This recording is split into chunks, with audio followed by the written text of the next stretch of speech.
ನಮೋ ಲಕ್ಷ್ಮೀ ನೃಸಿಂಹ ನಮೋ ಲಕ್ಷ್ಮೀ ನೃಸಿಂಹ ನಮೋ ಲಕ್ಷ್ಮೀ ನೃಸಿಂಹ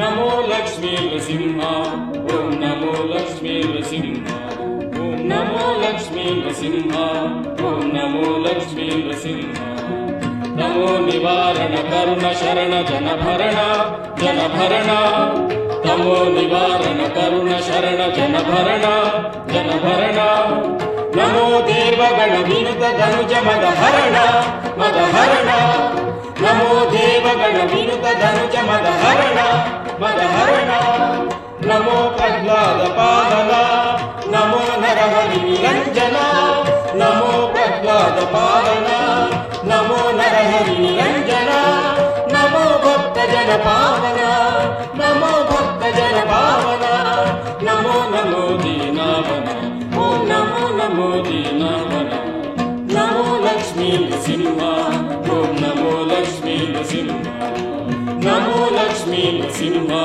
ಓಂ ನಮೋ ಲಕ್ಷ್ಮೀ ನೃಸಿಂಹ ಓಂ ನಮೋ ಲಕ್ಷ್ಮೀ ನೃಸಿಂಹ ಓಂ ನಮೋ ಲಕ್ಷ್ಮೀ ನೃಸಿಂಹ ಓಂ ನಮೋ ಲಕ್ಷ್ಮೀ ನೃಸಿಂಹ.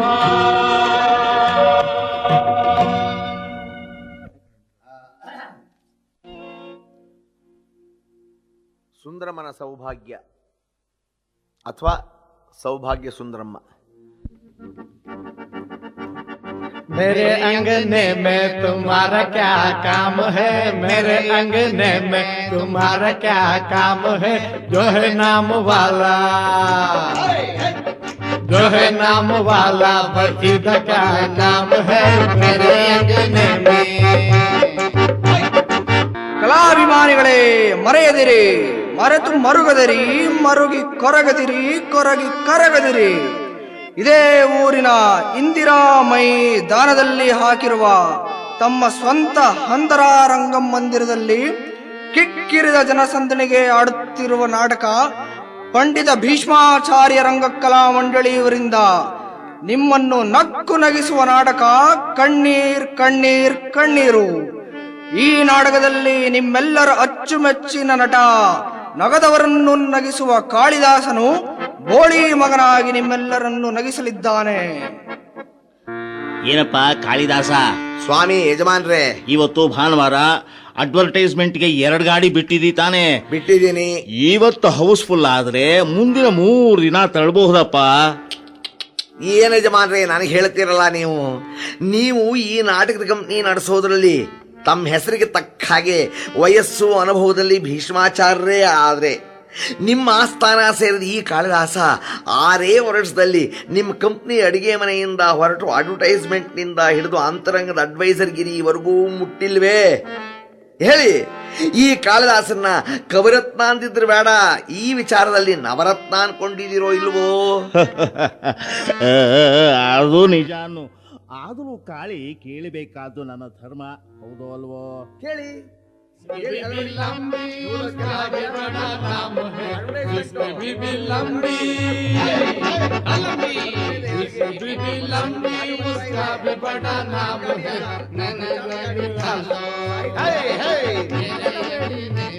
तुम्हारा क्या काम है मेरे अंगने में. ಕರಗಬೇಡಿ, ಕರಗಬೇಡಿ. ಕಾಳಿ ಸ್ವಾಮಿ ಹೇಳಿ. ಏನೋ ಇದು? ಮರಿಬೇಡಿ, ಕೊರಗಬೇಡಿ, ಕರಗಬೇಡಿ, ಇದನ್ನೆಲ್ಲ ಪಬ್ಲಿಕ್ ಹೇಳ್ತಾ ಇದ್ದಾನೋ ಇಲ್ಲ ನಮ್ಮ ಕಂಪನಿ ಪಾಲ್ದಾರರಿಗೆ ಹೇಳ್ತಾ ಇದ್ದಾನೋ? ಪಾಠದಾರರಿಗೆ ಹೇಳಿದ್ರೆ ಕೊರಗಬೇಡಿ ಅಲ್ಲ, ನಿಮ್ ಕೈಗೆ ಬೇಡಿ. ಬರಬೇಕಾದ್ದೆ ಈ ಅನುಮಾನ ತಮಗೆ ಬರಬೇಕಾದ್ದೆ. ತಿಂಗಳಾನಗಟ್ಲೆ ಸಂಬಳ ನಿಲ್ಲಿಸ್ಕೊಂಡು ಮಂಗಳ ಹಾಡೋದ್ರಲ್ಲಿರೋ ಇಂಥ ನಾಟಕದ ಕಂಪ್ನಿ ಮಾಲೀಕರಿಗೆ ಬರಬೇಕಾದ ಅನುಮಾನವೇ ನಿಮಗೂ ಬಂದಿದೆ. ಯಾಕೆ? ಅವನು ಅನುಮಾನ ಇಟ್ಟುಕೊಂಡೇ ಕೂಗ್ತಿದ್ದಾನೆ. ಯಾಕೋ ಕೂಗ್ತಿದ್ದಾನೆ? ಇದೇ ಪ್ರಶ್ನೆನ ಸಂಜೆ ನಾಟಕದ ಹೊತ್ತಿಗೆ ನೀವು ಅವನ್ನ ಕೇಳ್ತೀರೇನೋ ಅನ್ನೋ ಅನುಮಾನ ಅವನಿಗೆ. ಯಾವ ಪ್ರಶ್ನೆಯೋ? ಅದೇ ಕೊರಗಬೇಡಿ ಕರಗಬೇಡಿ, ಕಲೆಕ್ಷನ್ ಆಗ್ಲಿಲ್ವಲ್ಲ ಕರಗಬೇಡಿ ಅಂತ. ಹಿಂದಿನ ಕ್ಯಾಂಪ್ನಲ್ಲಿ ವಾಲ್ಗದವನು ಮಾಡ್ಲಿಲ್ವೇ? ವಾರದ ದುಡ್ಡು ಒಗಾಯಿಸೋವರೆಗೂ ಕಂಪ್ನಿ ಮನೆ ಮುಂದೆನೆ ನಿಂತ್ಕೊಂಡು ವಾಲ್ಗ ಊದ್ತಾನೇ ಇದ್ದ. ಗಾಪಿಸ್ಕೊಳ್ಳಿ, ಬಾಕಿ ಎಲ್ಲ ಕೊಟ್ಟ ಮೇಲೆ ತಾನೇ ಅವನ ವಾಲ್ಗ ಬಂದ್ ಮಾಡಿ ಬಸ್ ಹತ್ತಿದ್ದು. ಅಯ್ಯಯ್ಯೋ ಅಯ್ಯಯ್ಯೋ, ಕಾಳಿ ಕಾಳಿ. ಯಜಮಾನ್ರೇ ಹೇಳಿ ಹೇಳಿ. ಏನೋ ಇದು, ಜಟ್ಕಾ ಗಾಡಿಗೆ ಬೋರ್ಡನ್ನ ತಲೆ ಕೆಳಗಾಗಿ ಕಟ್ಸಿದಾರಲ್ಲೋ, ಯಾವನವನು ಬೋಳಿ ಮಗ ಕಟ್ಸಿದ್ದು? ಅವರೇ ಕಾಳಿದಾಸಪ್ಪನವ್ರು ಹೇಳಿದ್ರು, ನಾ ಕಟ್ಕೊಂಡು ಬಂದೆ. ಏನಪ್ಪ ಕಾಳಿ, ನೆಟ್ಟಕ್ಕೆ ಕಟ್ಕೊಂಡು ನಾಟಕ ಆಡಿದ್ರೆ ಹೊಟ್ಟೆಗೆ ಹುಡ್ಸೋದು ಕಷ್ಟ. ಕಾಳಿ, ಈ ಬೋರ್ಡು ತಲೆ ಕೆಳಕಾದ ಸೂಚನೆ ನೋಡಿದ್ರೆ ನಾಳೆ ಯೋಚನೆ ಮಾಡಬೇಡಿ ಕಂಪ್ನಿ ತಲೆಕೆಳಕಾಗತ್ತೆ ಅಂತ. ಯಾತಕ್ಕೆ ತಲೆಕೆಳಕ ಕಟ್ಸಿದೀನಿ ಅದನ್ನ ಕೇಳಲಿಲ್ವಲ್ಲ ನೀವು? ಯಾಕೋ ಕಟ್ಸಿದೀಯಾ? ಯಜಮಾನ್ರೇ, ಈ ಜಗತ್ತಿನ ಜನಾನೇ ವಿಚಿತ್ರ. ಹೇಗೆ ಅಂತಿರೋ, ಬದುಕಿದ್ರೆ ಬಾಯಿ ಬಿಡ್ಕೋತಾರೆ, ಕೆಟ್ರೆ ಕೆರೆ ಹಾರ್ಕೋತಾರೆ. ನೆಟ್ಗಿರೋದನ್ನ ನಿಂತು ನೋಡುವುದೇ ಇಲ್ಲ ಈ ಜಗತ್ತು. ನೀವು ಬೀದಲ್ಲಿ ನಿಂತ್ಕೊಂಡು ನೋಡಿ, ನೆಟ್ಗೋಗೋ ಹೆಂಗಸರನ್ನ ಯಾರು ನೋಡ್ತಾರೇನು? ಅದೇ ಸ್ವಲ್ಪ ಸೊಟ್ಟಿಗೆ ನಡೀತಿದ್ರೆ ಅಯ್ಯೋ ಸುಮ್ಮನೆ ಸುಟ್ಟು ಹೋಗುವ ಹಾಗೆ ನೋಡ್ತಾರೆ ಮನೆಯಂಡ್ರು. ಸೊಟ್ಟಿಗಿದ್ರೆ ನೋಡಿ ಈ ಜಗತ್ತು ಸುಮ್ಮನೆ ಬಿಡಲ್ಲ, ನೋಡುತ್ತೆ. ಈಗ ನೋಡಿ, ನಿಮ್ಮ ಕಂಪನಿ ಬೋರ್ಡನ್ನ ಇಷ್ಟು ವರ್ಷ ನೀವೇ ನಿಂತು ನೋಡಿದ್ ಯಾವತ್ತಾರ ಒಂದಿನ ಮಾರ ಇದೆಯಾ? ಇಲ್ವಲ್ಲೋ. ಯಾಕೆ? ಅದು ನೆಟ್ಟಿಗಿತ್ತು. ಅದಿವತ್ತು ಸೊಟ್ಟಗಾಗಿರೋ ಹೊತ್ತಿಗೆ ನಿಮ್ಮ ಕಂಪ್ನಿ ಬೋರ್ಡ್ನ ನೀವೇ ನೆಟ್ಟಿಗೆ ನಿಂತ್ಕೊಂಡು ನೋಡಿದ್ರಿ. ಸರಿನೋ, ಬೋರ್ಡ್ ಓದೋದೇ ಇಷ್ಟು ಕಷ್ಟವಾದ್ರೆ ಇದನ್ನ ನೋಡೋ ಜನ, ನಾವು ನಾಟಕ ನೋಡದೆ ಹೋದ್ರೆ ಈ ಕಂಪ್ನಿಯವ್ರ ಕಷ್ಟ ಎಷ್ಟಾಗಬಹುದು, ಹೊಟ್ಟೆಗೆ ನಷ್ಟ ಎಷ್ಟಾಗಬಹುದು ಅಂತ ಬಂದೇ ಬರ್ತಾರೆ. ಲಾ ಬಸಪ್ಪ, ಯಜಮಾನ್ರು ಬೋರ್ಡ್ ಓದಿದ್ದಾಯ್ತು, ಗಾಡಿ ಹೊಡ್ಕೊಂಡು ಮುಂದೆ ಬೀದಿಗೆ ಹೋಗು. ಮರೆಯಬೇಡಿ, ಮರುಗಬೇಡಿ, ಕೊರಗಬೇಡಿ, ಕರಗಬೇಡಿ. ಮತ್ತು ಅದನ್ನೇ ಕೂಗ್ತಾನಲ್ಲ ಅವನು, ಕೊರಗಬೇಡಿ ಅಂತ. ಅವನು ಕೊರಗದಾಗ ಕೂಗ್ಕೊಂಡು ಹೋಗ್ಲಿ ಬಿಡಿ. ಅಂದಹಾಗೆ ಕಾಳಿ ಯಜಮಾನ್ರೇ ಹೇಳಿ.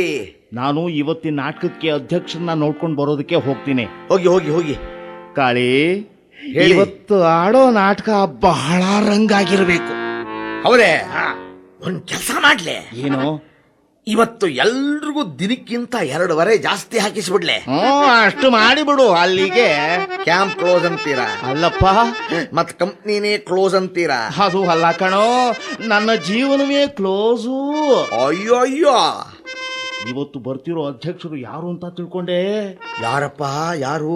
ನಮ್ಮ ಮುಖ್ಯಮಂತ್ರಿಗಳು 30 ವರ್ಷದ ಕೆಳಗೆ ಮ್ಯಾನೇಜರ್ ಆಗಿದ್ದ ಬ್ಯಾಂಕ್ನಲ್ಲಿ ಚಿನ್ನ ಕದ್ದು ಕಂಬಿ ಎಣಿಸೋ ಸ್ಥಿತಿಲಿದ್ದಾಗ ಬಚಾವ್ ಮಾಡಿದವರಂತೆ ಕಣೋ. ಓಹೋ, ಈಗ ಅನ್ನಕ್ಕೂ ಇಲ್ಲದೆ ರೈಲ್ ಕಂಬಿ ಮೇಲೆ ನಡ್ಕೊಂಡು ಹೋಗ್ತಿರೋ ನಮ್ಮನ್ನ ಹ್ಯಾಕ್ ಕಾಪಾಡ್ತಾರಂತವ್ರು? ಕಾಳಿ ನೋಡು, ಈ ವಿಷಯ ನಮ್ಮಿಬ್ರಲ್ಲೇ ಇರ್ಲಿ. ಅಲ್ಲ, ಈಗ ಇರೋದು ನಮ್ಮಿಬ್ರಲ್ಲೇ ಅಂತ ಇಟ್ಕೊಳ್ಳಿ. ಏನೋ ಕಾಫಿ ಕಾಸು ಥೂಮುಂಡೆದೆ. ಕೇಳೋ, ಇವತ್ತು ಅಧ್ಯಕ್ಷರಾಗಿ ಬರ್ತಾರಲ್ಲ ರಮೇಶ್ ರಾಯರು, ಹಾ, ಅವರು ಹಾಕಿದ ಗೀಟನ್ನ ಮುಖ್ಯಮಂತ್ರಿಗಳು ದಾಟೋದೇ ಇಲ್ವಂತೆ. ಗೀಟನ್ನ? ಹಾಗಾದ್ರೆ ಅವ್ರು ಗೀಟ್ ಹಾಕೋಲ್ಲ, ತೋಡಿಸ್ಬಿಡ್ತಾರೆ ಅಂತ ಕಾಣುತ್ತೆ. ಹುಡುಗಾಟ ಸಾಕು. ಕೇಳೋ, ಹಾ, ಈಗ ವೃತ್ತಿ ನಾಟಕ ಸಂಸ್ಥೆಗೆ ಸರ್ಕಾರದಿಂದ ಸಹಾಯಧನ ಕೊಡಿಸ್ತಾರಂತೆ. ಬೇಷರತ್ತಾಗಿ ಅಲ್ವೋ? 50 ವರ್ಷ ಕಂಪನಿ ನಡೆಸಿದವರಿಗೆ 50,000, ಹಾ, 75 ವರ್ಷ ನಡೆಸಿದವರಿಗೆ 75,000, 100 ವರ್ಷ ಮುಟ್ಟಿ ಬಿಟ್ರೆ 1,00,000.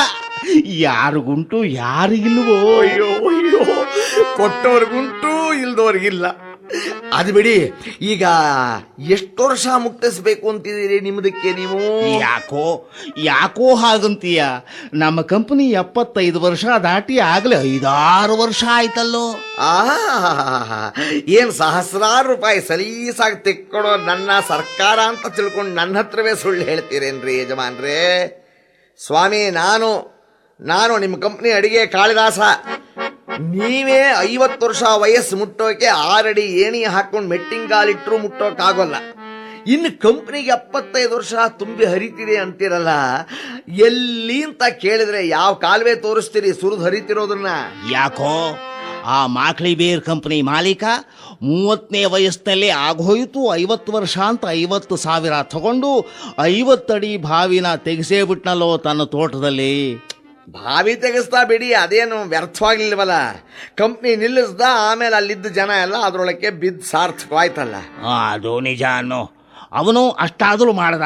ಆದರೆ ಆ ನನ್ನ ಮಗ ನೀಲಕಂಠ ನಿಂತೋದ ಕಂಪನಿಗೆ 50 ವರ್ಷ ಆಯಿತು ಅಂತ 50,000 ತಗೊಳ್ಳಿಲ್ವೇನೋ? ಅದು ಒಂಥರ ನ್ಯಾಯವೇ. ಕಂಪ್ನಿ ನಿಂತು 50 ವರ್ಷ ಆಗಿತ್ತು, 50 ವರ್ಷ ಆಯಿತು ಅಂತ ತಗೊಂಡ.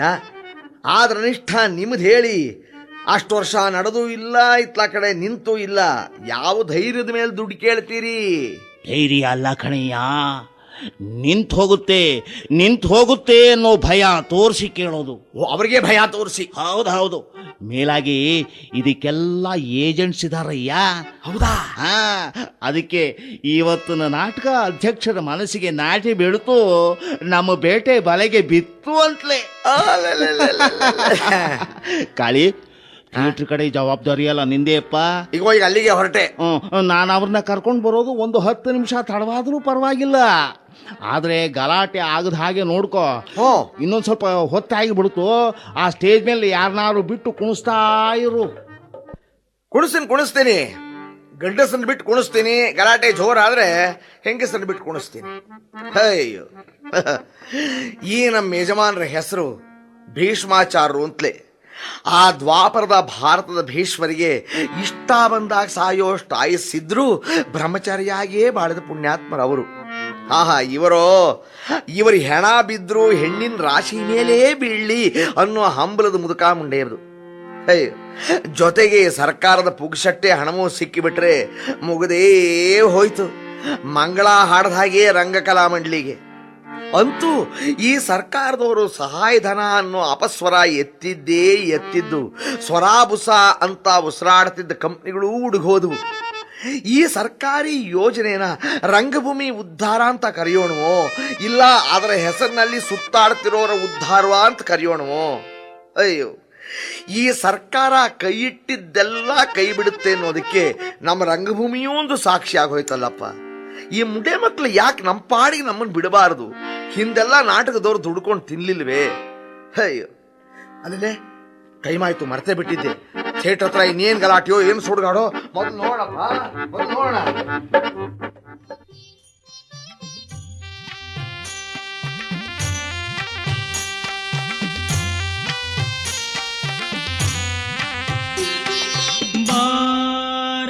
ಶ್ರೀ ಗಣಪತಿ ವಿದ್ಯಾವಾರಿಧಿ ಬಾರ ಮುದ್ದು ಗಣಪತಿ ಇವತ್ತು ಭಾನುವಾರ. ಅಪ್ಪ ಕಾಳಿದಾಸ ಇಲ್ಲೇ ಇದೇನ್ರಿ? ಇಲ್ಲೇ ಏನ್ರಿ ಮ್ಯಾನೇಜರ್ರೇ? ಅಲ್ರಿ, ಫಸ್ಟ್ ಬೆಲ್ ಆದ್ರೂ ಇಲ್ಲೇ ಅಲ್ಲಾಡ್ತಿದ್ದೀರಲ್ರಿ. ಯಜಮಾನ್ರಲ್ಲಿ ಅರ್ಜೆಂಟ್ ನೋಡ್ಬೇಕಿತ್ತು. ಅಯ್ಯ, ಈಗ ಅವ್ರು ಬರೋವರೆಗೂ ಅವ್ರ ಇನ್ಚಾರ್ಜ್ ಅಲ್ಲಿರೋ ನಾನು ಅದೇನು ಅರ್ಜೆಂಟ್ ಆಗಿದ್ರು ನೋಡ್ಬೇಕಿದ್ರು ನಾನು ನೋಡಿ ಎದುರಿಗೆ ನಿಂತಿದ್ದೀನಿ. ಬೋಡ್ಕೊಳ್ಳಿ ನಿಮಗೆ. ಅಲ್ರಿ, ಅಧ್ಯಕ್ಷರು ಬರೋ ಹೊತ್ತಾಯ್ತು, ಅವ್ರಿಗೆ ಮುಂದ್ಗಡೆ ಸೀಟ್ ಏರ್ಪಾಡು ಮಾಡಿದ್ದೀರೇನ್ರಿ? ಎಲ್ಲಿ ಸೀಟ್ ತರ್ತೀರ್ರಿ ಸ್ವಾಮಿ? ಮೊದಲು ಈ ಚೀಟಿಗಳನ್ನ ನೋಡಿ. ಇದ್ರ ಪ್ರಕಾರ ಸ್ಟೇಜ್ ಮೇಲೂ ಕುರ್ಚಿ ಹಾಕಿ ಸೀಟ್ ಕೊಟ್ಟು ನಾವು ಬೈಲಲ್ಲಿ ನಾಟಕ ಆಡ್ಬೇಕಾಗತ್ತೆ. ತಗೊಳ್ಳಿ, ಇದು ಒಂದು ಚೀಟಿ. ಒಂದು ಎಲೆಕ್ಟ್ರಿಕ್ ಆಫೀಸಿನ ಕಡಿಯೋರು 8 ಜನ. ಎಲ್ರೂ ಮುಂದ್ಗಡೆನೇ ಜಾಗ ಬೇಕು. ಹೊಡೆದಿದ್ರೆ ಫ್ಯೂಸ್ ತೆಗಿತಾರಂತೆ. ಕರೆಂಟ್ ಇಲ್ದೆ ಏನ್ ಕರ್ಟನ್ ಎಳಿತೀರಾ? 8 ಜನ ಅಂದ್ರೆ ಏನ್ರಿ? ನಾವು ತಗೊಂಡಿರೋ ಕಿಲೋ ವಾಟ್ಸ್ ಕರೆಂಟ್ ಹಾಕಿರೋ ಫ್ಯೂಸ್ಗಿಂತ ಜಾಸ್ತಿ ಆಯ್ತಲ್ರಿ. ಇದು ನಂಬರ್ 2, ಕಂಟೋನ್ಮೆಂಟ್ ಪೊಲೀಸ್ ಸ್ಟೇಷನ್ ಅವರಂತೆ. ಕಾಕಿ ಬಟ್ಟೆಲ್ 3 ಜನ, ಮಫ್ತಿಲ್ 3 ಜನ ಬಂದ್ಯಾರೆ. ಮುಂದ್ಗಡೆನೆ ಸೀಟ್ ಕೊಡಿ, ಹಿಂದ್ಗಡೆಯವ್ರ ಗಲಾಟೆ ಕಂಟ್ರೋಲ್ ಮಾಡ್ತೀವಿ ಅಂತಾರೆ. ಮುಂದ್ಗಡೆ ಕೂತ್ಕೊಂಡು ಹಿಂದ್ಗಡೆಯವ್ರ ಗಲಾಟೆ ಕಂಟ್ರೋಲ್ ಮಾಡ್ತಾರೋ? ಅಲ್ರಿ, ನಾವು ನಾಟಕ ಆಡ್ತಿರೋದು ಸಿಟಿ ರೈಲ್ವೆ ಸ್ಟೇಷನ್ ಹತ್ರ. ಕಂಟೋನ್ಮೆಂಟ್ ಕಾಕಿಯವ್ರಿಗೆ ಏನು ಕನೆಕ್ಷನ್ ಅಂತೆ? ಅದನ್ನ ಅವ್ರನ್ನ ನೀವೇ ಕೇಳಿ. ಆದ್ರೆ ಈಗ ಬೇಡ, ಡ್ಯೂಟಿ ಮೇಲೆ ಇದ್ದಾರೆ, ಬೆಳಗ್ಗೆ ಕೇಳಿ. ಓಹೋ, ಯಾಕೆ ಎಲ್ಲ ಎಣ್ಣೆ ಹಾಕೊಂಡು ಟೈಟ್ ಆಗಿದಾರೋ? ತಗೊಳ್ಳಿ, ಚೀಟಿ ನಂಬರ್ 3. ಹೇಳ್ಕೊಡಿ. ಇದು ಕಂಪ್ನಿಲಿ ಅಕ್ಕಿ ಮಾಡೋರ್ ಕಡೆಯವರದಂತೆ. ಯಜಮಾನ್ರೆ ಪಾಸ್ ಬರ್ದು ಕೊಟ್ಟಿದ್ದಾರೆ. ಓಹೋ, ಏನು ಗಂಡಸರೋ ಹೆಂಗಸರೋ? ಯಾಕೆಂದ್ರೆ ಯಜಮಾನ್ರ ಪಾಸು ಅಂತೀರಿ. ಅನುಮಾನವೇ ಬೇಡ, 4 ಜನವೂ ಹೆಂಗಸ್ರೆ. ಅದ್ರೊಳಗೆ 2 ಹಲ್ಲು ಪೂರ್ತಿ ಇಲ್ಲ. ಬಾಯಲ್ಲಿ 1 ಹಲ್ಲು ಇಲ್ವೇ? ಹಾಗಾದ್ರೆ ಯಜಮಾನ್ರದ್ದೇ ಇರ್ಬೇಕು ಪಾಸು. ತಗೊಳ್ಳಿ, ಇದು ಚೀಟಿ ನಂಬರ್ 4. ಓಹೋ, ಇವರ್ಯಾರು? ಇವ್ರು ಯಾರೋ ಮಾಣಿಕ್ ಚಂದ್ ಚೂರಿದಾಸ್ ಟೋಪಿವಾಲಾ. ಓಹೋ, ಸರಿ. ಅದೇ ಹಿಂದಿನ ಕ್ಯಾಂಪ್ನಲ್ಲಿ ಕೈ ಸಾಲ ಕೊಟ್ಟಿದ್ದ ಸೇಟು. ಅವನದ್ದೇನಂತೆ, ಹಿಂದಿನ ಕ್ಯಾಂಪ್ನಲ್ಲೇ ಎಲ್ಲ ಬೇಬೆ ಹಾಕಿ ತೀರಿಸ್ಬಿಟ್ಟಿದೀವಿ, ಇನ್ನು ಅವನ ಮೇಲೆ 5,000 ನಂದೇ ನಿಂತಿದೆ. ಏನೋ ನನಗೆ ಗೊತ್ತಿಲ್ಲ. ಹಾ. ಆ ಗುರುತಿನ ಮೇಲೆ 6 ಜನಕ್ಕೆ ಮುಂದ್ಗಡೆ ಸೀಟೇ ಬೇಕು ಅಂತ ಬರ್ದು ಕಳಿಸಿದ್ದಾರೆ. ಇನ್ನು ಕಂಪ್ನಿಗೆ ದಿನಸಿ ಕೊಡೋ ಅಂಗಡಿ ಕಡೆಯವ್ರು 5 ಜನ, ಸೌದೆ ಅಂಗಡಿಯವ್ರ ಸಂಸಾರವಂತೆ, ಯಜಮಾನ್ರಿಗೆ ಸನ್ಮಾನ ಮಾಡಿದವರಂತೆ, ಇದಲ್ಲದೆ ಇತರೆ. ಇದನ್ನ ನೋಡಿ, ನೀವು ಕ್ಯಾಂಪ್ ಮಾಡೋಕೆ ಬಂದಿದ್ದಾಗ ಇಳ್ಕೊಂಡಿದ್ ಮನೆ ಹೆಂಗಸರು 9 ಜನ. ನಾನು ಕ್ಯಾಂಪ್ ಮಾಡಕ್ ಬಂದಾಗ 9 ಜನ ಒಂದು ಬಂದ್ಲೆ ಇಲ್ವೇ? ನಾ ತಡೀತೀನಿ. ನನ್ನ 7 ಜನ್ಮ ಜಾಲಾಡಿದ್ರು ಇಬ್ಬರು ಸಿಗೋದು ಕಷ್ಟವಲ್ರಿ. ಹಾ ಅಲ್ಲ, ಇದು ನಮ್ಮ ಮನೆಗೆ ಗೊತ್ತಾದ್ರೆ ಗತಿ ಏನ್ರಿ? ಅಲ್ಲ, ಇಂಥದ್ರಲ್ಲಿ ಒಂದೇ ಮನೆಯಲ್ಲಿ ನಾನು 9 ಜನ. ಇದು ಚೀಟಿ ಬೇರೆ ಇಡ್ರಪ್ಪ, ನಾನು ಯಜಮಾನ್ರನ್ನ ಕೇಳಿ ಹೇಳ್ತೀನಿ. ಯಾಕೆ ಅಂದರೆ ಇದು ಯಾಕೋ ಸ್ವಲ್ಪ ಅನುಮಾನ. ಹಾ ಸ್ವಾಮಿ, ಈ ಚೀಟಿಗಳ ಪ್ರಕಾರ 40ರಿಂದ 50 ಜನ ಆಗತ್ತೆ. ಎಲ್ರಿಗೂ ಮುಂದ್ಗಡೆನೆ ಬೇಕಂತೆ ಸೀಟು. ನಮ್ಮಲ್ಲಿರೋದೇ ಮುಂದ್ಗಡೆ 75 ಸೀಟು. ಇನ್ನು ಇವ್ರಿಗೆಲ್ಲ ಏನು ಕೊಡೋದು? ಆಹ್ವಾನ ಪತ್ರಿಕೆ ಕೊಟ್ಟು ಕರೆದವ್ರನ್ನ ಎಲ್ಲಿ ಕೂಡಿಸೋದು? ಅದಿರಲಿ ರೀ, ಈ ಮಧ್ಯ ನಮಗೆ ನಿತ್ಯ ಅನ್ನ ಹಾಕೋ ಅನ್ನದಾತರ ಟಿಕೆಟ್ ತಗೊಂಡು ಬರ್ತಾರಲ್ಲ ಪುಣ್ಯಾತ್ಮರು, ಅವ್ರನ್ನೆಲ್ಲಿ ಕೂರಿಸೋದು? ನಿಲ್ಸೋಕೆ ಜಾಗ ಇಲ್ವಲ್ರಿ.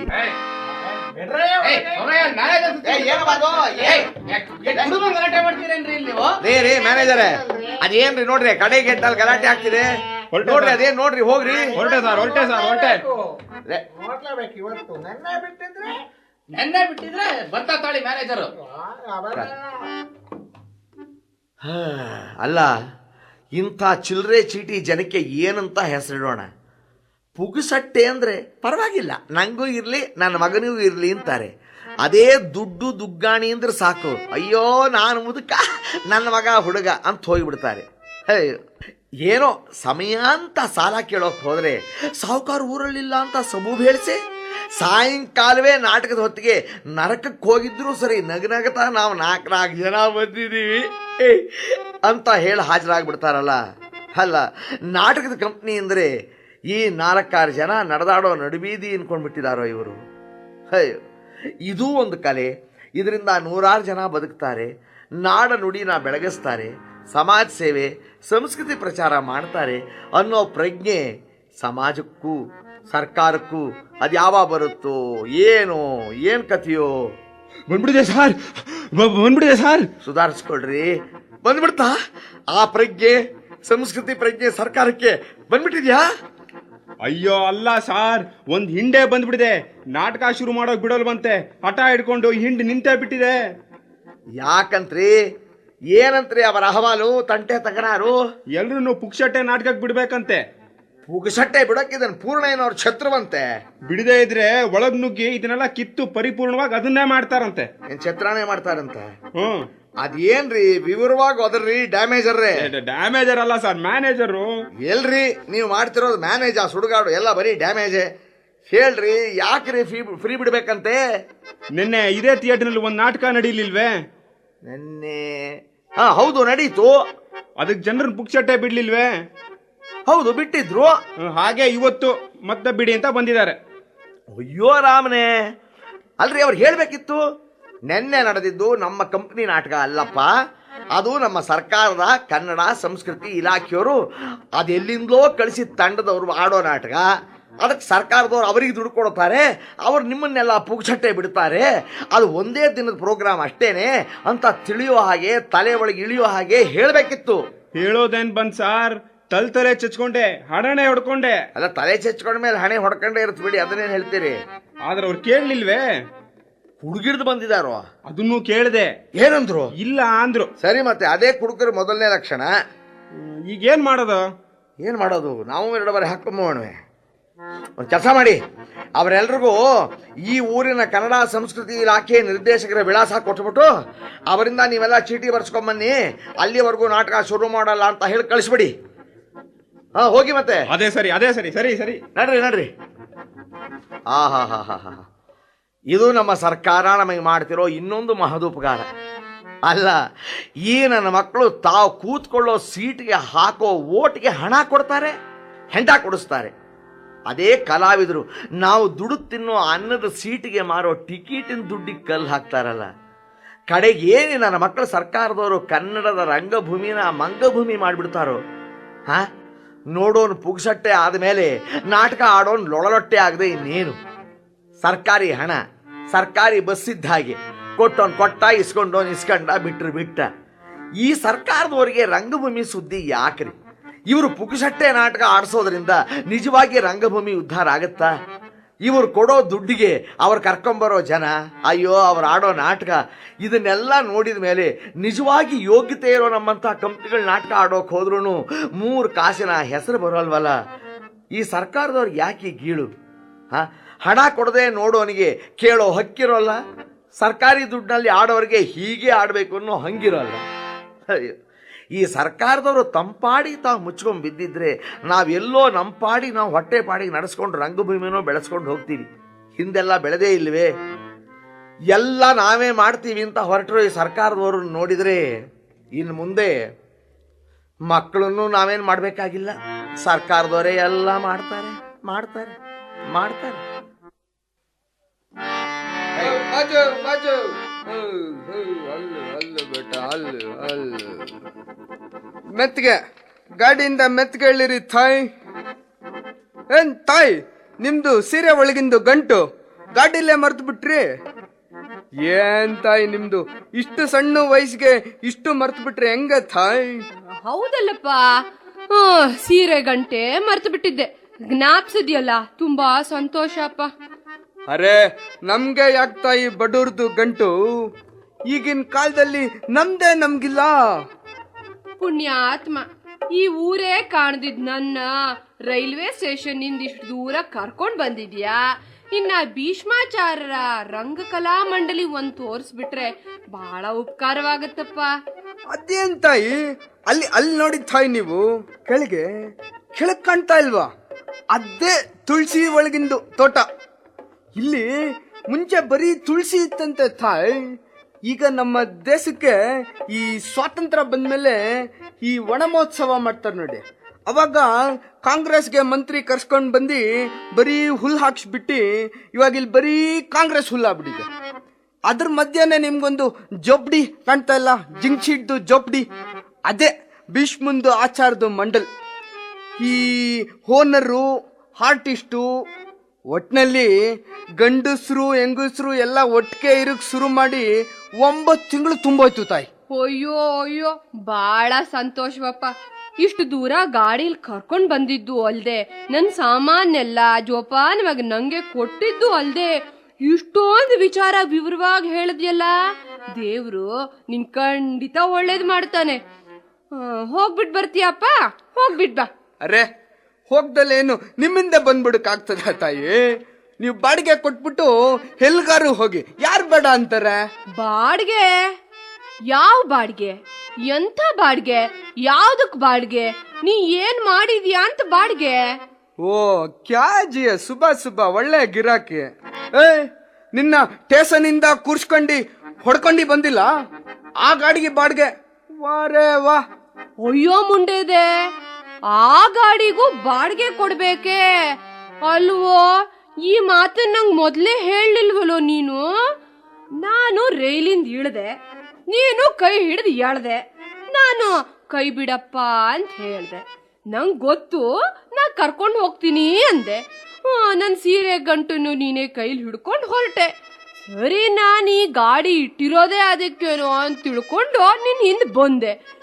ಈಗ ಇಷ್ಟು ದೂರ ಕರ್ಕೊಂಡು ಬಂದು ಈ ಕಾಣದ ದಾರಿಲಿ ಬಾಡಿಗೆ ಕೇಳ್ತಿದ್ಯಲ್ಲೋ. ವಾರೇ ವಾ, ಒಳ್ಳೆ ರುಸ್ತಮ್ ಗಿರಾಕಿ ಅಮ್ಮ ನೀನು. ಈ ಬಿಸ್ಮಿಲ್ಲಾ ಅವತಾರ ಎಲ್ಲ ನಂತವ ಬೇಡ, ಸುಮ್ನೆ ಮಡಿಗೆ ಮಾತಾಡಮ್ಮ. 1 ರೂಪಾಯಿ. ಹೌದೋ ನನ್ ಸಿಪಾಯಿ, 1 ರೂಪಾಯಿ ಇದ್ದಿದ್ರೆ ಒಂಟಿ ಕುದ್ರಿ ಕಮಾನ್ ಇಲ್ದೇ ಇರೋ ನಿನ್ ಗಾಡಿಲಿ ಯಾಕೋ ಬರ್ತಿದ್ದೆ? ವಿಮಾನದಲ್ಲೇ ಬರ್ತಿದ್ದೆ. ಸತ್ಯವಾಗ್ಲೂ ನನ್ನ ಹತ್ರ 1 ಕಾಸು ಇಲ್ಲ. ನಾವುನು ಚೆನ್ನಾಗ್ ಬಾಳ್ ಬದುಕದವ್ರೆ. ನಮ್ ಯಜಮಾನ್ರು ಬದುಕಿದ್ದಾಗ ಬಿಸಿಲು ಬಂತು ಅಂದ್ರೆ ಸಾಕು, ಬೀದಿಲ್ ಹೋಗ್ ಬರೋರ್ ಬಾಯಿಗೆ ಬಿಟ್ಟಿ ನೀರ್ ಬಿಟ್ಟು ಬಿಟ್ಟು ಹೊರಲಾರ್ದಷ್ಟು ಪುಣ್ಯ ಕಟ್ಕೊಂಡು ಹೋಗೇ ಬಿಟ್ರು ನನ್ನ ನಡ್ ನೀರಲ್ಲಿ ಬಿಟ್ಟು. ದಿಕ್ಕೆಟ್ಟಿಲ್ಲಿಗೆ ಬಂದಾಗ ನೀನು ಕಮಾನಿಲ್ಲದ ಗಾಡಿಲಿ ಬಿಸಿಲಲ್ಲಿ ಕೂರಿಸ್ಕೊಂಡು ಇಲ್ಲಿವರೆಗೂ ತಂದು ಬಿಟ್ಟಿದೀಯಾ. ನೆನೆಸ್ಕೊತೀನಿ, ನಿನ್ನ ಉಪಕಾರನ ನೆನೆಸ್ಕೊತೀನಿ. ಈಗಲೂ ನಿನ್ನ ಮುಖ ನೋಡಿದ್ರೆ ಥಟ್ಟನೆ ನಮ್ಮ ಯಜಮಾನ್ರ ಜ್ಞಾಪಕ ಬರುತ್ತೆ ನೋಡು. ಎಥು ನಿಮ್ಮ ಹೊಟ್ಟೆಲ್ ಹುಟ್ಟಿದ್ದು ಮಗ ಅಂತ ತಿಳ್ಕೊಂಡು ಕೊಟ್ಬಿಡ್ರಮ್ಮ ಬಾಡಿಗೆ ನನ್ನ ಮುಖ ನೋಡಕ್ ಮುಂಚೆ. ಅರೇ ಅಲ್ಲ, ಪೇಲೆ ಬಣ್ಣಿನೇ ಹಿಂಗೆ ಕುಲ್ಗಟ್ಟಿ ಪಂಚ್ ಕಲ್ಯಾಣಿ ಹಾಕ್ಬಿಟ್ರೆ ಏನಿಲ್ಲ, ಕುದುರೆಗೆ ಉಳ್ಳಿ ಹಾಕೋ ಬದಲು ಹುಲ್ಲು ಹಾಕಿ ಅದ್ರಲ್ಲೆದ್ದಿಲ್ ನಾವು ಹೊಟ್ಟೆ ತುಂಬ್ಕೋಬೇಕು. ಸುಮ್ನೆ ಮಡೆಗ್ ಮಾತಾಡಮ್ಮ, ₹1. ಯಾಕೋ ಜ್ಞಾನ ಕೆಟ್ಟು ಸಿಕ್ಕಾಬಟ್ಟೆ ಮಾತಾಡ್ತೀಯಾ? ಬಾಡಿಗೆನೂ ಇಲ್ಲ, ಗಿಡ್ಗೆನೂ ಇಲ್ಲ. ನಿಂಗಿಷ್ಟು ಇಲ್ದಿದ್ರೆ ನಾನು ಎಲ್ಲಿಂದ ಕರ್ಕೊಂಡ್ ಬಂದಿದ್ಯೋ ಅಲ್ಲಿಗೆ ಕರ್ಕೊಂಡು ಹೋಗ್ಬಿಟ್ಬಿಡು. ನಾನು ನಡ್ಕೊಂಡೇ ಬರ್ತೀನಿ. ತೀರಾ ಬುದ್ಧಿ ಕುರುಡಾದ್ರೆ ಬಾಯಿ ಕುರುಡೆ. ಏನೋ ಯಂಗ್ಸು ಅಂತ ಸುಮ್ನೆ ಬಿಟ್ಟಿದ್ದೀನಿ ನಾನು. ಇಲ್ದಿದ್ರೆ ಏನೋ ಮಾಡ್ತಿದ್ದೆ? ಎಥು ಅಂತ ಹುಗ್ದಿ ವಸೂಲಿ ಮಾಡ್ತಿದ್ದೆ. ಏನೋ ಹೋಗ್ಲಿ ಪಾಪ ಅಂತ ಸುಮ್ಮನೆ ಬಿಟ್ರೆ ನೀನು 3 ಬಿಟ್ಟು ನಿಲ್ತಿದ್ಯಾ? ತಡಿ, ಆ ನಾಟಕದವ್ರ ಕಡೆನೆ ಒಬ್ರು ಬರ್ತಿದ್ದಾರೆ, ಅವರೇ ಹೇಳಿ ನ್ಯಾಯನ. ಏನಪ್ಪ, ಇಲ್ಲಿ ಸ್ವಲ್ಪ ಬರ್ತೀರಾ ಈ ಕಡೆ?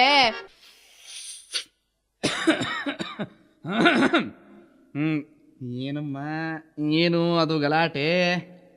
ಕೇಳಪ್ಪ, ಅವನ್ನೇ ಕೇಳು. ಓ ಯಾರು ಲೋ? ನೀನೇನೋ ನಮ್ಮ ಮಾಮೂಲಿ ಸಾಹೇಬು. ಏನೋ ಅದಲ್ಲೋ ನಿನ್ ಗಲಾಟೆ ಇಲ್ಲಿ? ಕುಚ್ ನೈ ಸಾಬ್, ಎಲ್ಲ ಈ ಅಮ್ಮಂದೆ ಗಲಾಟೆ ಸಾಬ್. ಈ ಅಮ್ಮ ರೈಲಿಂದ ಹೇಳಿತು, ನಾವು ಹೆಲ್ಗಮ್ಮ ಅಂತ ಕೇಳ್ತು, ಹಿಲ್ಗೆ ಅಂತ ಹೇಳ್ತು. ನಮಗೆ ಗೊತ್ತಿಲ್ಲ ಜಾಗ, ಅದಕ್ಕೆ ಒಂದು ಸವಾರಿ ಬಡಿತು. ಜಾಗ ಮುಟ್ಟಿದ ಮ್ಯಾಗ ಬಾಡಿಗೆ ಕೇಳಿದ್ರೆ ಈ ಅಮ್ಮ ನಿಮ್ದು ಮುಖಾಗೆ ನೋಡಿದ್ರೆ ನಮ್ಮ ಯಜಮಾನ್ ಜ್ಞಾಪಕಕ್ಕೆ ಬರ್ತಾರೆ ಅಂತಾರಲ್ಲ. ಅಲ್ಲ ಸ್ವಾಮಿ, ನಮ್ದು ಮುಖ ತೋರಿಸಿದ್ದು ತಪ್ಪು. ಹೌದೇನಾ? ಏನಮ್ಮ ಇದು, ಇವನ್ ಹೇಳೋದು ನಿಜವೋ? ಹೌದೌದು, ಗಾಡಿಲಿ ಕೂತ್ಕೊಂಡ್ ಬಂದಿದ್ದೇನೋ ನಿಜ. ಆದ್ರೆ ಆಗ ಇವನ್ ಬಾಡಿಗೆ ಸುದ್ದಿನೇ ಹೇಳಲಿಲ್ಲ. ಈಗ ಇದ್ದಕ್ಕಿದ್ದ ಹಾಗೆ ಕೇಳಿದ್ರೆ ಎಲ್ಲಿಂದ ಕೊಡ್ಲಿ? ನನ್ನ ಹತ್ರ ಒಂದ್ ಕಾಸು ಇಲ್ಲಪ್ಪ. ಅರ್ಥವಾಯ್ತು ಬಿಡಿ. ಲೈ, ಎಷ್ಟಲ್ಲೋ ನಿನ್ ಬಾಡಿಗೆ? ಮಾಮೂಲಿ ಸ್ವಾಮಿ, ₹1. ಹೈ ಲೈ ಮುಂಡೆದೆ, ಅಷ್ಟೇನೇನೋ ₹1 ಇಂಥ ಹೆಂಗಸರ್ನ ನೀನು ನಡ ರಸ್ತೆಯಲ್ಲಿ? ಸ್ವಾಮಿ, ನಿಮ್ದು ಜಾಬ್ ಎಲ್ಲ ಮುಗೀತು. ಲೈ ಹೋಗ್ಲಿ, ಬಾ ಸಾಯಂಕಾಲದ ಮುಂದೆ ಥಿಯೇಟರ್ ಹತ್ರ ಬಾ, ₹1 ಕ್ಲಾಸಿಗೆ ಬಿಡಿಸ್ತೀನಿ. ಹೋಗು. ಅದಕ್ಕೆ ಹೆಂಗಸರ್ನ ನಡ ರಸ್ತೆ ನಿಂತ್ಕೊಂಡು ಗೋಳಿ ಕೂತಿಯಲ್ಲೋ ನೀನು? ಸ್ವಾಮಿ, ನಿಮ್ದು ನಾಟಕಾಗೆ ನೀವು ₹3 ಕೊಡ್ತಾರೆ ಅಂದ್ರು ನಾವು ಬರಕ್ಕಿಲ್ಲ. ನಾಳೆಗೆ ಕೊಡಿ ನೀವು ನಮ್ದು ₹1. ನಾವು ಹೋಗ್ತೀವಿ. ಚಲ್ರೆ ಬೇಟ ಚಲ್.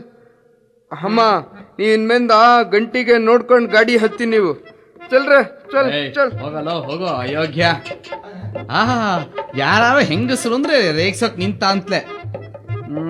ಯಾರಮ್ಮ, ಯಾರು ನೀವು? ಏನು ಹೆಸರು? ನನ್ನ ಹೆಸರು ಸೌಭಾಗ್ಯ ಸುಂದರಮ್ಮ ಅಂತ.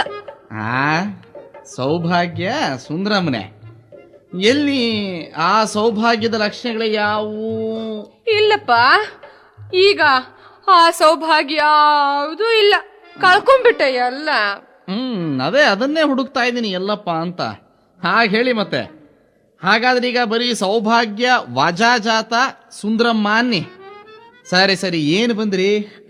ಪಂಡಿತ್ ಭೀಷ್ಮಾಚಾರ್ಯನ ನೋಡೋಣ ಅಂತ ಬಂದೆ. ಅವ್ರ ದರ್ಶನವಾಗುತ್ತೆಯೇ? ಆಶ್ರಯ ಸಿಗುತ್ತೆಯೇ? ಎಲ್ಲಿ ಸಿಗ್ತಾರೆ? ಅವ್ರ ಗುಣ, ಸ್ವಭಾವ, ಆ ಅಭ್ಯಾಸಗಳು ಹೇಗೆ ಅಂತ. ಓಹೋ, ಬಂದೆ. ನಿಧಾನಕ್ಕೆ ಬನ್ನಿ. ಅಯ್ಯೋ, ಅಗತ್ಯವಾಗಿ ನೋಡ್ಬೋದು ಅವ್ರನ್ನ. ಎಲ್ಲೆಲ್ಲೂ ಅವರೇ ಇರ್ತಾರ ನೋಡಿ. ಅವ್ರ 6ನೇ ಹೆಂಡತಿ ಬೆಂಕಿ ಆರದ ಮೇಲೆ 6 ದಿನ ನೋಡಿ ಅಮ್ಮ ಅವ್ರು ಒಳಗಿದ್ದಿದ್ದು. ಆಮೇಲೆ ಹೊರಗೆ ಬಿದ್ದವರು 7ನೇ ಕರ್ಕೊಂಡೇ ಒಳಗೆ ಹೋಗೋದು ಅಂತ ಹಾಟ ತೊಟ್ಟು ನಿಂತಿದ್ದಾರೆ ನೋಡಿ. ಇನ್ನು ಗುಣ ಕಲ್ಯಾಣ ಗುಣ, ಇನ್ನು ಸ್ವಭಾವ ಗಂಡಸರ ವಿನಃ ಉಳಿದವ್ರು ಎಲ್ಲರೂ ನನ್ನವರೇ ಅನ್ನೋ ಸ್ವಭಾವದವ್ರು ನೋಡಿ ಅವರು. ಇನ್ನು ಅಭ್ಯಾಸ ಕೇಳಿದ್ರು, ಈ ಸಣ್ಣ ಪುಟ್ಟ ದುರಭ್ಯಾಸಗಳ ಸ್ವಭಾವದವರೇ ಅಲ್ಲ. ತಾಯಿ, ಮಗಳು, ಅತ್ತೆ, ಸೊಸೆ, ಅಕ್ಕ, ತಂಗಿ, ಹೆಂಡತಿ ಅನ್ನೋ ಭೇದ ಭಾವವೇ ಇಲ್ಲದೆ ಹೆಣ್ಣುಂದ್ರ ಸಾಕು, ಕಣ್ಣಿಟ್ರು ಅಂತಲೇ ಕರಗದ್ರು ಅಂತಲೇ ನೋಡಿ. ಅದೇ ಮನುಷ್ಯನಲ್ಲಿರ್ಬೇಕಾದ ಮುಖ್ಯ ಗುಣ ಅಂದ್ರೆ ಅದೇ. ತಗೊಳಪ್ಪ. ನಮ್ಮ ಯಜಮಾನ್ರು ನಿಮ್ ಹಾಗೆ ಹೀಗೆ ಹೇಳ್ತಾನೆ ಪ್ರಾಣ ಬಿಟ್ರು. ಹೋ ನಾನಿನ್ನೂ ಇದೀನಮ್ಮ ಇಲ್ಲಿ. ಈಗಲೂ ನಿಮ್ ಮುಖ ನೋಡಿದ್ರೆ ಥಟ್ನೆ ನಮ್ಮ ಯಜಮಾನ್ರಿಗೆ ಜ್ಞಾಪಕ ಬರುತ್ತೆ. ಛಟ್, ಬೇಡ ದಯವಿಟ್ಟು ನನ್ನ ಮುಖ ನೋಡ್ಲೇಬೇಡಿ. ಹಾಗೆ ನಿಮಗೆ ನೋಡ್ಲೇಬೇಕು ಅಂತೇನಾರು ಅನ್ನಿಸಿದ್ರೆ ನೋಡಿ ಅಲ್ಲಿ ನೋಡಿ, ನಮ್ಮ ಥಿಯೇಟರ್ ಕಡೆಯಿಂದಲೇ ಬರ್ತಾ ಇದ್ದಾನೆ ನೋಡಿ, ಆ ಬಿಂದಿಗೆಯನ್ನು ಕೈಯಲ್ಲಿ ಹೊತ್ಕೊಂಡು. ಅವನೇ ಭೂಪತಿ ಗಂಡು. ಅವನ್ನ ಹಿಡ್ಕೊಂಡು ಮುಖ ನೋಡಿ, ಆಗ ನಿಮ್ಮ ಯಜಮಾನರು ನಿಮಗೆ ಜ್ಞಾಪಕಕ್ಕೆ ಬಂದ್ರೂ ಅದು ಸಾರ್ಥಕವೂ ಆಗತ್ತೆ ನೋಡಿ. ಅವರು ಬದುಕ್ತಾರೆ ಅಂತೀರಾ? ಅಯ್ಯೋ ಮನಸ್ಸು ಬಂದರೆ ಬದುಕ್ತಾನೆ, ಸಮಯ ಬಂದರೆ ಬದುಕಿಸ್ತಾನೆ. ಅವನ ಹೆಸರು ಕಾಳಿದಾಸ ಅಂತ. ಈ ಕಂಪನಿ ಯಜಮಾನ್ರಿಲ್ವೇ ಭೀಷ್ಮಾಚಾರ್ಯರು, ಅವ್ರಿಗೆ ಬಲಗೈ ಇದ್ದಾಗ ಅವನು. ಇವನು ಕ್ಯಾ ಕರೆಸಿ ಉಗಿದ ಅಂದ್ರೆ ಅವ್ರು ಅದನ್ನು ದಾಟೋದೇ ಇಲ್ಲ, ಅಷ್ಟು ಉಗಿತಾನೆ ನೋಡಿ. ನೀವು ಸುಮ್ಮನೆ ಅವನ್ನ ಹಿಡೀರಿ, ನಾನು ಹೇಳ್ತೀನಿ.